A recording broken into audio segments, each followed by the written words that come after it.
আমি বলি এগুলো রাজনীতি না, এগুলো পচা মার্কা রাজনীতি। কেন?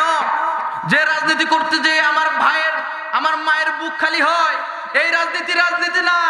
যে রাজনীতি করতে যে বিধবার টাকা হক মেরে খাওয়া হয়, এটা রাজনীতি না। যে রাজনীতি করতে যে পরের হক মেরে খাওয়া হয়, এটা কোনো রাজনীতি না। রাজনীতি যদি করতে চায়, নবীজি ডাক দেয় বলে আল্লাহর কোরআন দিয়ে যদি কেউ রাজনীতি করতে চায়, সে কখনো একটা সুদের খাতায় নাম লেখাবে না, সে কখনো ঘুষের খাতায় নাম লেখাবে না, সে কখনো টেন্ডারবাজি করবে না, সে কখনো গায়ের জোরে রাস্তা বন্ধ করবে না। কতক্ষণ ঠিক কি না? আজকে সমাজে যার শক্তি বেশি, যার অর্থ সম্পদ বেশি, তার পেছনে লোক বেশি। কতক্ষণ ঠিক কি না? যার সন্তান নাই, যার টাকা নাই, তার পয়সা নাই, তার পিছনে লোকও নাই। কতক্ষণ ঠিক কি না? যাক আফসোস নাই, তাতিলিক ইয়াতে যাক, তাতিলিক তো এটা নিষিদ্ধ দল। ওগুলো জয় এই ৩-৪টা দল যে আছে, এনসিপি, জাতীয় পার্টি, জয় দলেই আপনারা যান, ক্ষমতায় যান, কিন্তু কোনো সমস্যা নাই। কিন্তু যদি দেখা যায় ক্ষমতায় যাওয়ার পর যদি আবার ওই স্বৈরা শাসনের মতো যদি আপনাদের আচরণ এইরকম হয়, বাংলার তৌহিদি মুসলমান সার আর দেবে?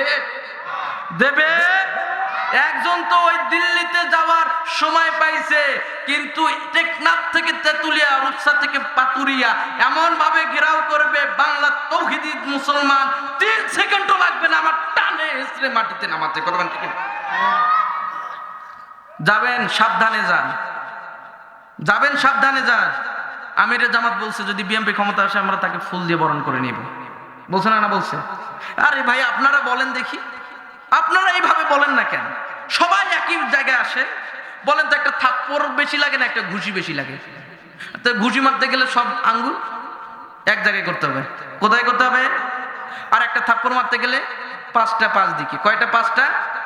বাংলাদেশের এখন ফাটল ধরছে 5টা 5 দিকে। আমি চাচ্ছি মুষ্টিবদ্ধ হন। কি হন? মুষ্টিবদ্ধ হন। এই মুষ্টিবদ্ধ হয়ে যদি যায়, বাংলাদেশ যদি সব লোক যদি সুন্নি, খেলাফতে মজলিস, জামাতে ইসলাম, চরমনাই যতগুলো দল আছে যদি একজাট হয়ে যায়, এই বাংলাদেশের দিকে ভারত চোখ রাঙায় কথা বলা সাহস পাবে না। কথা ঠিক কিনা? কিন্তু আমাদের বাংলাদেশে কিছু নামধারী মুসলমান আছে, ওপরে কথা বলে তলে সুতা কাটে। এরকম আছে না নাই? এরা মনে করছে যদি ওরা চলে যায়, ওরা যদি ওই যে ওখানে যায়, তাহলে তো আমাদের খাওয়া দাওয়া বন্ধ। কথাখান ঠিকই না? আমি ইসলামী ফাউন্ডেশনে পরীক্ষা দিছিলাম। কি দিছিলাম? আমার জীবনে একটা ব্যর্থতার গল্প বলি। পরীক্ষা দিছিলাম, পরীক্ষা দিয়ে টিকছিলাম। তো এখন ওই যে হুজুররা থাকে, তা আমাকে বললো মিষ্টি খাওয়ার টাকা লাগবে। কি খাওয়ার টাকা? মিষ্টি খাওয়ার টাকা লাগবে। তা আমি মনে হয় 500-1000 টাকা হলেই হবে। তা আমি বলতেছি হুজুর এখন তো আমার কাছে নাই, দিব না। তা কয় টাকা দিতে চাচ্ছ? 500-1000 দিলে হয় না? টেবিলের তল দিয়ে কয় 1 বান্ডিল নেব। কয় বান্ডিল? আমি কই হাই সর্বনাশ, আমার চাও বড় টুপি, আমার চাও সেই বড় দাড়ি, জুব্বা খালি টাকনো 2 ইঞ্চি উপরে। কি কয় রে? আমার কাছে মিষ্টি খাওয়ার টাকা আছে 1 বান্ডিল।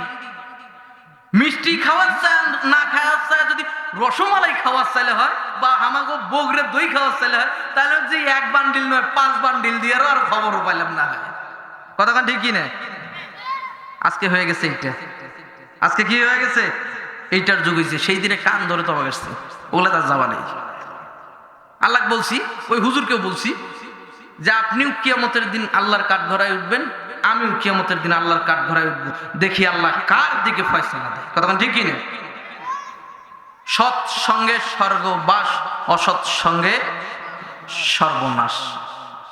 নবীরে ভালোবেসে আবু বকর হলো জান্নাতি, আর নবীরে ভালো না বেসে আবু জাহেল হইল কি? জাহান্নামী। কি হলো? জাহান্নামী। আমাদের সকলের জীবনে গুনাহ আছে না নাই? কম বেশি সকলের জীবনে গুনাহ আছে না নাই? আল্লাহর কাছে আমরা তওবা করব, আল্লাহর কাছে আমরা মাপ চাবো। যদি কোনো মুসলমান যদি 3টা কথা স্মরণ রাখে। কয়টা? 3টা। 1, যে আমি এই যে গুনাহটা করতেছি, কেউ না দেখলে কে দেখে? আল্লাহ দেখে। 2 নম্বর, আমার এই 2 সাইডে কিরামান কাতিবিন লিখতেছে। তিন নম্বর, এই গুনাহটা করার পরে যদি আজরাইল আলাইহিস সালাম আসে আমার রূহটা কবজ করে নিয়ে যায়, আমার তওবা করার রাস্তাটা থাকবে না। কোন মুসলমান যদি এই তিনটা কথা যদি মনে করে, আমি তো বলি কিয়ামত হয়ে যাবে, ওই মুসলমানের দ্বারাই গুনার কাজ হবে, ওই মুসলমানের দ্বারাই গুনার কাজ হবে না।